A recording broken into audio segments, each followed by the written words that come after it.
యజ్ఞతే యస్తవ్యమేవేతి మన సమధాయ సాత్విక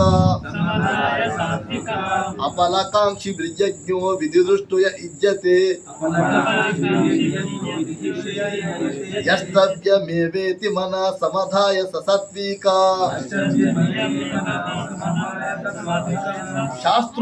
శాస్త్రోక్తముగా నీ యజ్ఞము చేయనదగినదే అని మనస్సును ధర్మబుద్ధితో సమాధానపరిచి ఫలాపేక్ష లేని వారి చేత చేయబడుచున్నదో ఆ యజ్ఞము సాత్వికమైనది.